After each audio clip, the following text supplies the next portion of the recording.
Yuragim shu qadar tez urardiki, hozir ko'krak qafasimni yorib chiqib ketadiganday tuyulardi. Uning qo'llari belimda, barmoqlari esa terimga botib ketardi. Xona qop-qorong'u, faqat ko'cha chiroqlarining xira yoqtusi parda orasidan sizib kirardi. Men uning yuziga qarardim. Ko'zlarim uning ko'zlariga tikilardi. Bu nigohda hamma narsa bor edi. Ehtiros, qo'rquv, o'tinch va cheksiz muhabbat. Ketishingiz kerak deya shivirlardim men. Lekin ovozim o'zimga ham eshitilmasdi. Qo'llarim esa uning yelkasidan mahkam tutib olgandi. U jilmayardi. Hali vaqt bor derdi u shivirlagancha. Uning ovozi. Bu ovoz meni eritardi, irodamni sindirardi. U xolamning eri. Bu fikr miyamga yashin tezligida uriladi-yu, lekin tezda g'oyib bo'ladi. Men bu haqida o'ylashni istamayman. Hozir emas. Hozir faqat u va men borman. Uning issiq nafasi, bo'ynimdan o'payotgan lablari va meni o'ziga tortayotgan kuchli qo'llari bor. Hammasi qanday boshlanganini eslay olmayman. Balki o'shanda xolamnikida mehmonda o'tirganimizda u menga choy uzatayotib, qo'llari qo'limga atay tekkanda boshlangandir. Yoki u mening yangi soch turmagimni maqtaganida. Balki uning ovozidagi iliqlikni sezganimda boshlangandir. Balki undan ham avvalroq. Men hali 18 yoshli qizcha ekanimda, u menga qarab, "Katta qiz bo'lib qolibsan" degan so'zlarda boshlangandir. Bilmayman. Lekin shuni aniq bilamanki, biz u bilan yolg'iz qoldik. Xolam dugonalari bilan uchrashuvga ketgandi. U ishdan erta qaytdi. Men oshxonada o'zimga o'zim gapirib ovqat pishirayotgandim. U ostonada paydo bo'ldi. Ko'zlarida charchoq bor edi. Ammo menga tikilib turganida ularda boshqacha uchqun paydo bo'ldi. Yordam kerakmasmi so'radi u. Men kulib yubordim. O'zim eplayman. Shunchaki sabzavotlar menga bo'ysunmayapti. U yaqinlashgancha mendan pichoqni oldi. Tasodifan uning barmoqlari mening barmoqlarimga tegdi. Lekin bu tasodif butun vujudimni titratib yubordi. U sabzini maydalab to'g'ray boshladi. Uning harakatlariga mahliyo bo'lib qoldim.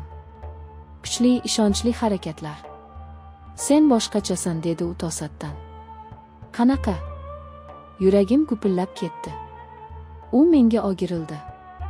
Oramizda bir qadamlik masofa bor edi. Bilmadim. Hayotga to'lasan. Ko'zlaringda olov bor. Shu lahzada men orqaga chekinishim, mavzuni o'zgartirishim, xolam haqida gap ochishim kerak edi. Lekin men indamay turaverdim. U bir qadam tashladi. Endi u menga juda yaqin edi. Uning atiri va tamaki isi aralashib ketgan o'ziga xos hidi dimog'imga urildi. "Bu yaxshi emas", shivirlagancha dedim men. "Bilaman", dedi u va mening yuzimdan siladi. Men unga qarshilik qila olmadim. O'sha kuni biz chegarani buzdik. Va shundan beri to'xtay olmayapmiz. Biz yashirincha uchrashamiz. Ba'zan uning ishxonasi yonida. Ba'zan esa mana shunday hech kim yo'qligidan foydalanib uning uyida. Har bir uchrashuv o'yin. Xavfli o'yin. U menga xotini bilan munosabatlari sovuqlashib ketganini, ular faqat bolalari uchun birga yashashlarini aytadi. Men unga ishonamanmi? Bilmayman. Balki shunchaki ishonishni xohlarman. Aks holda men shunchaki bir oila buzg'unchisiga aylanaman. Hozir esa men sevib qolgan va sevilgan ayolman. Men seni sog'indim, deydi u meni mahkam quchoqlagancha. Kuni bilan faqat seni o'yladim. Bu so'zlar men uchun giyohvand modda kabi. Men usiz yashay olmayman. Uning e'tibori, uning ehtirosi meni yashashga undaydi. 20 dan oshgan bo'lsam ham hali haqiqiy muhabbatni topa olmagandim. Yigitlar menga zerikarli tuyulardi. Ular juda yosh, tajribasiz edi. U esa boshqacha. U yetuk, u nima xohlashini biladi. Va u meni xohlaydi. Biz soatlab gaplashib o'tirishimiz mumkin. U menga ishi haqida, rejalari haqida gapirib beradi. Men esa unga o'qishim, orzularim haqida gapiraman. U meni tinglaydi. Haqiqatan ham tinglaydi. Kozlarimga qarab har bir sozimni yutib yuboradi. Uning yonida men o'zimni aqlli, go'zal va kerakli his qilaman. Lekin vijdon azobi ham bor. Xolam, u meni yaxshi ko'radi. Men uning jiyaniman. U menga doim onamday mehribonlik qilgan. Uning ko'zlariga qanday qarayman? U bilan gaplashganimda, uning eri bilan yozishganlarimizni yashirincha ochirayotganimda yuragim sanchib ketadi. U mening sochlarimni silab, senga ham yaxshi bir yigit topish kerak. Munosibini deganida yerga kirib ketguday bo'laman. Men munosibini topib bo'ldim, xolajon. Afsuski, u sizning eringiz deyman ichimdan. Bu munosabatlarning kelajagi yo'qligini bilaman. Bu aniq. Bir kun hammasi ochiladi. Katta janjal bo'ladi. Xolam meni hech qachon kechirmaydi. Lekin u meni tanlaydimi yoki oilasini? Menimcha, u oilasini tanlaydi. Erkaklar doim shunday qilishadi.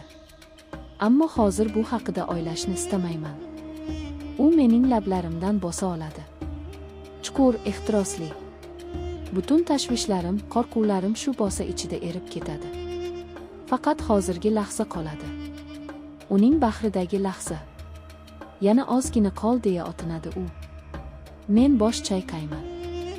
Yo'q, ketishim kerak. U meni qo'yib yubormaydi. U mening sochlarimni silab sevgilim degan so'zi uchun men hamma narsaga tayyorman. Men o'rnimdan turaman. Kiyimlarimni to'g'rilayman. Kozguga qarayman. Lablarim qizargan, ko'zlarim yonib turibdi. Men baxtli ko'rinaman. Ayni damda baxtliman. U orqamdan kelib meni yana quchoqlaydi. Qachon yana ko'rishamiz jonim? Bilmadim deyman. So'ngra biz eshikkacha boramiz. Oxirgi marta o'pishamiz. Bu o'pichda hamma narsa bor: sog'inch, ayriliq azobi va kelasi uchrashuvga umid. Men zinadan tez tushib ketaman. Ko'chaga chiqaman. Shahar shovqini, mashinalar, odamlar. Hamma o'z ishi bilan band. Hech kim mening sirimni bilmaydi. Hech kim mening yuragim hozir qanchalik baxtdan va ayni paytda azobdan to'la ekanini bilmaydi.